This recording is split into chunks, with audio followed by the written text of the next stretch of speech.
फिर वहां पर टीटीपी बैठ के पाकिस्तान पर हमले कर रही है। यही नहीं, अभी और सुनिए। पहले तो ये लोग बड़े बड़े खुश हो रहे थे कि वेलकम गुड तालिबान और लव यू गुड तालिबान और ये हमारे शहजादे हैं और ये इस्लाम को जो है वो अच्छी तरीके से रखने वाले लोग हैं लेकिन अब जब इनके डेवरिन लाइन पे जो बाढ़ उखाड़ कर कबाड़ में बेच रहे हैं, अब इनको अकल आई है और अब ये लोग गालियां निकाल रहे हैं। गजब बेइज्जती है। अच्छा जैन साहब, जैसे पाकिस्तान और तालिबान हुकूमत के दरमियान अब तक कई मुलाकातें हुई हैं, तो अगर वाकई तालिबान हुकूमत को खदशात थे तो क्या उनको पाकिस्तान हुकूमत से बात नहीं करनी चाहिए थी? या फिर ये भी हो सकता है, आपको लगता है कि जो शरपसंद अनासिर हैं ये उनका काम और हो सकता है भारत इस मामले में मतलब सबसे पहले घबराना नहीं है। हमारे पास पाव आधा पाव का भी बम है।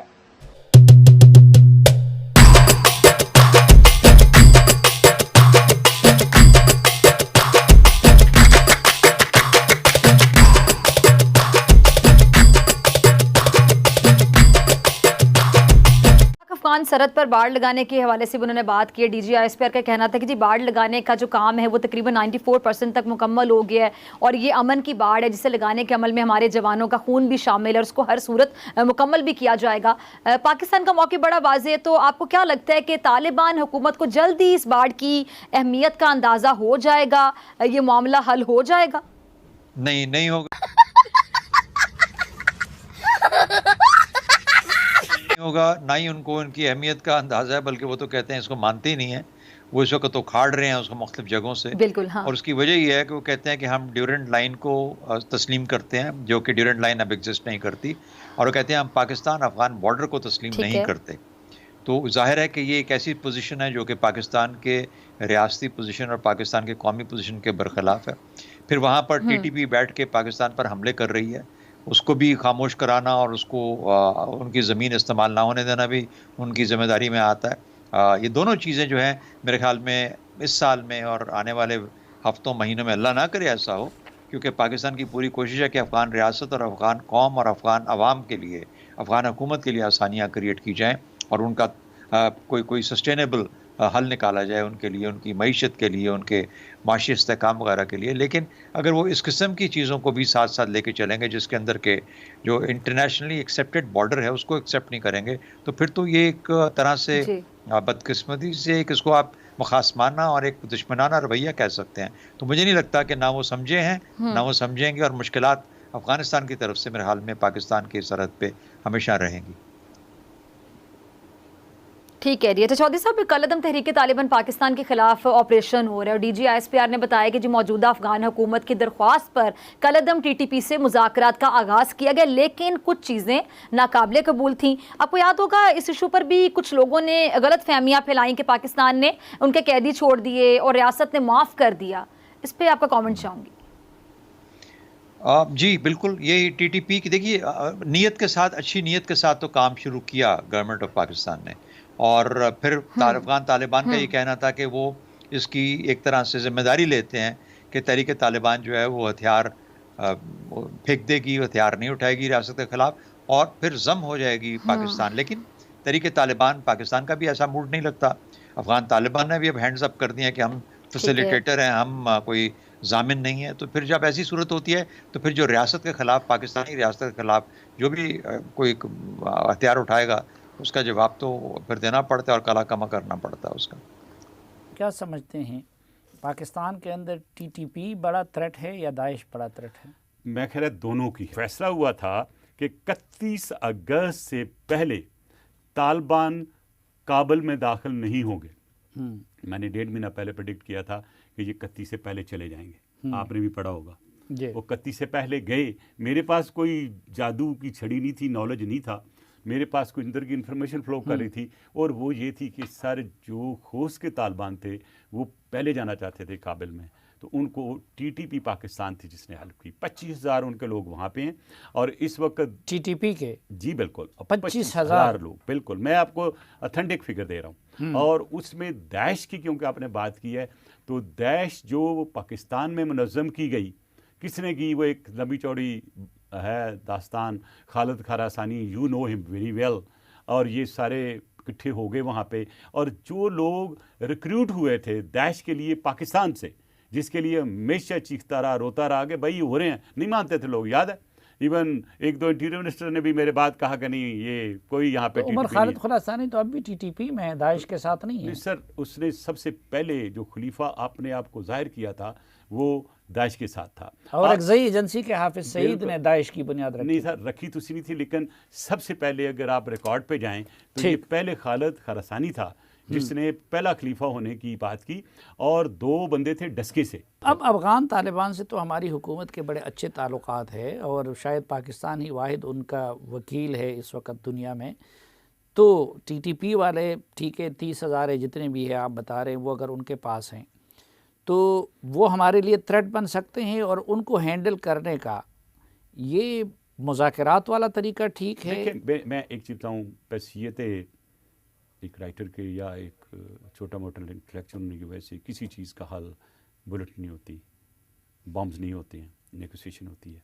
लेकिन नेगोशिएशन भी कुछ पैरामीटर्स होते हैं। आपको पता है कि टीटीपी पाकिस्तान ने जो पाकिस्तान के लोगों में मजालिम किए, आपको पता है जो वहाँ पे पेशावर में हुआ, 7 शरीफ में हुआ या मैरियट में हुआ, ये सारी की सारी चीज़ें आपके सामने हैं। मैं बिल्कुल चाहता हूँ बिल्कुल करें मुज़ाकरात, लेकिन वो लोग जिनके लाहिकीन इस वक्त हैं और वो शहीद हो चुके हैं, जिन्होंने ये काम किया, कम से कम वो काउंटेबल तो हों। आज अगर आप उनकी लेटेस्ट स्टेटमेंट देखें टीटीपी की, तो उन्होंने कहा है कि हमारी जंगबंदी नहीं है, अगर हमारे बंदे 112 रिलीज नहीं करते तो हम जंगबंदी नहीं करते। इसका बलूच मिलिटेंट ने भी तो मारा है ना पाकिस्तानियों को। जब उस सब्जेक्ट पे आएंगे तो सर मैं नहीं, तो उधर ये क्यों नहीं किया जाता कि भाई उनसे बात करने से पहले जो है जो मुतासिरीन है उनको एतमाद में लिया जाए। देखिए बात यह है कि गुलिया तो सबसे मुतालिक है। नहीं, अब देखें, आप थोड़ा सा इसको एक बॉक्स में रख के आप ज़रा वो देख लें। इसको मैं इस बॉक्स को आपको मैं क्लियर कर दूँ, आपको भी और पब्लिक को भी, कि टीटीपी जो है इस वक्त है ये एक दिन हमारे ख़िलाफ़ इस्तेमाल होनी है। देखें वो हमारे सबॉर्डिनेट नहीं बन रहे हैं, वो पाकिस्तान के झंडे को उस तरह तस्लीम नहीं करते जिस तरह हम कहते हैं। वो तो अटकता की बात करते हैं, क्योंकि तालिबान और टीटीपी पाकिस्तान तो एक ही थी ना, एक ही नानी थी इनकी। तो फिर अफगान तालिबान कैसे हमारे दोस्त हो सकते हैं? मैं अभी उसी पे आया हूँ। आपने बड़ा अच्छा पॉइंट कैच किया जिस पे मैं आने लगा। Right, probably you are reading my mind sir. हाँ। अब उसमें अगर देखें आप तो टीटीपी पाकिस्तान जो है उसने मुज़ाकरात शुरू किए, चलो जैसे भी शुरू हो गए मुज़ाकरात की जो बातचीत शुरू हुई, तो उन्होंने अब डिमांड किया कि हमें वहाँ पे जलालाबाद में एक पॉलिटिकल ऑफिस दे दो। तो अगर आज आप उनको पॉलिटिकल ऑफिस दे देते हैं, इनमें और मुक्ति बानी में क्या फ़र्क रह जाएगा? मुक्ति बानी में भी ऐसे ही हुआ, किस तरह इंडिया ने उनको सपोर्ट किया। आज ही मैं गारंटी के साथ कहता हूँ कि टीटीपी पाकिस्तान जो है उसको इंडिया सपोर्ट करता है, करता रहेगा, करता था। मैंने अपनी कानों से कन्वर्सेशन सुनी है between the people talking with the Indian agents, और कुछ लोगों को पैसे देते हुए आई हैव गॉट दम red handed. I have got documentary evidence which I showed in 6-hour briefing of the Senate as a minister. अब सर आ गई आपने जो बात की है कि अफ़गानिस्तान वाले हमारे दोस्त नहीं हो सकते।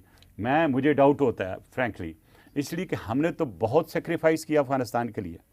मैं ये नहीं कहता कि हम उनको लेके गए और फतह हमने कराई, बिल्कुल ऐसा क्लेम नहीं करना चाहिए, क्योंकि ऐसी बात है नहीं है।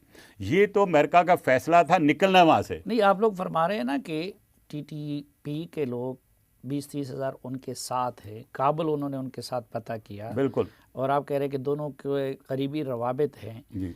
तो अगर फिर और साथ कहते हैं कि टीटीपी से सुलह नहीं हो सकती वो पाकिस्तान के, तो मैं इस तनाजुर में कह रहा हूँ कि अगर वो साथ हैं, अगर रहमान मलिक साहब और जरदारी साहब साथ हैं, और मैं कहूँ खुदा न खास्ता कि भाई रहमान मलिक साहब जो है वो कभी जो है मेरे दोस्त नहीं हो सकते, तो फिर जरदारी साहब कैसे मेरे दोस्त हो सकते हैं? एक चीज़, आप एक इंडिविजुअल लेवल पे बात कर रहे हैं। हाँ। जब आप एक ग्रुप की और एक ऑर्गेनाइजेशन की बात करते हैं तो देखना ये होता है कि इनको सपोर्ट कहाँ से मिल रही है। टीटीपी पाकिस्तान को आपको पता है इंडिया से मिली, और ये भी आपको पता है अफगान तालिबान को भी इंडिया ने मदद दी, और जो मदद अफगान तालिबान को, जी बिल्कुल, मैं आपको गारंटी से कह देता हूँ कि कैसे मिली। ये आपको पता है कि कुछ एक अफगान जो है जैसा इंडियन जर्नलिस्ट मारा गया था, ठीक है जी, he was going to expose this link at that point of time, जिस वक्त उसको मार दिया गया। ये जो अभी स्पिन बॉल धक में मारा गया बिल्कुल कंधार। सर। अच्छा, अब आए सर, जो सिचुएशन वहाँ पे सामने है इस वक्त, तो आपको शक नहीं है ना कि अमेरिका नहीं चाहता था अफ़गानिस्तान में, काबल में किसी भी सूरत पे अफ़गानी तालिबान दाखिल हों। जब वो दाखिल हुए तो उन्होंने गुस्सा सबको दिखाया, हम पे भी दिखाया, सब पे दिखाया, ये कैसे आ गए। अच्छा, अब वो देखें जब पहुँचे वहाँ पे तो उन्होंने जो फतह का जश्न मनाना था 9/11 वाला, वो तो ना मना सके।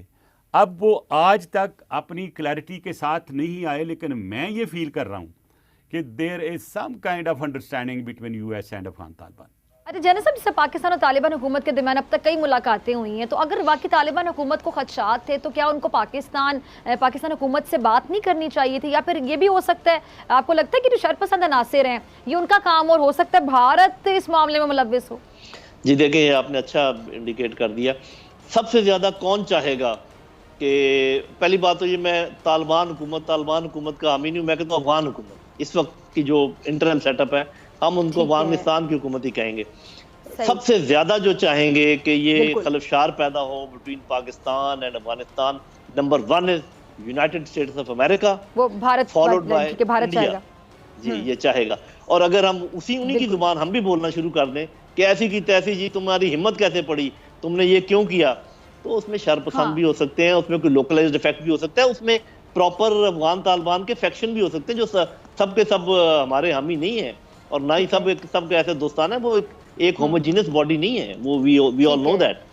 तो मेरे ख्याल इसी तनाज़ुर में हमें देखना चाहिए कि एक पॉलिटिकल मसला है दो मुल्कों के दरमियान, और आज का मसला नहीं है, बहुत पुराना दरीना मसला है, इसको हल करने की जरूरत है। इसको आप ग्लॉस ओवर नहीं कर सकते कि ठीक है जी हमने बाढ़ लगा दी तो हमारी तरफ से तो ये डन है, ऐसे नहीं हो सकता जब तक दूसरा मुल्क उस पर एग्री ना करे। इसके लिए हमें एग्रीमेंट्स करने पड़ेंगे, उनसे बातचीत करनी पड़ेगी, और मेरा ख्याल है इसमें कोई बात नहीं। अच्छा जनाब साहब, वज़ीर ख़ारजा शाह महमूद कुरैशी साहब ने भी एक बात की, उनका ये कहना था कि जी ये जो मामला है ना, इस मामले को छालना पाकिस्तान के मुफाद में नहीं है और पाकिस्तान के मुफादात का तहफ़्फ़ुज़ लाजमी किया जाएगा। आप उनकी इस बात से एग्रीड हैं, मुत्तफ़िक हैं? जी बिल्कुल, टोटली मुत्तफिक हूँ। जो एक्चुअल वाक़या है उसी हिसाब से, उसी तनाज़ुर में देखना चाहिए कि कितनी बाढ़, 2200 किलोमीटर में से कितनी बाढ़ है जो उखड़ी है, और कितने लोग उसमें मुलव्वस हैं उनके। और फिर ये है कि जो मेन, देखिए ये वजारत ख़ारजा जो है, ये वजारत दिफा का काम नहीं है कि वहाँ से उनके स्पोक्समैन ने कह दिया और हम एकदम परेशान हो गए। उनकी वजारत ख़ारजा से हमें बयान एक लेना चाहिए, और मेरा ख्याल है इसी किस्म का बयान अगर आ जाए कि ये एक मसला है जिसको हम बाद में हल कर लेंगे दोनों ब्रदर मुल्क, तो I think things will be all right. लेकिन ये जो मैंने आपको बताई है बात कि सबसे ज़्यादा जो बगले बजाएंगे, सबसे ज़्यादा जो खुशी का इजहार करेंगे वो अमेरिकन और इंडियंस हैं, तो अगर हम भी उनके साथ शामिल होना चाहें तो मर्जी है हमारी।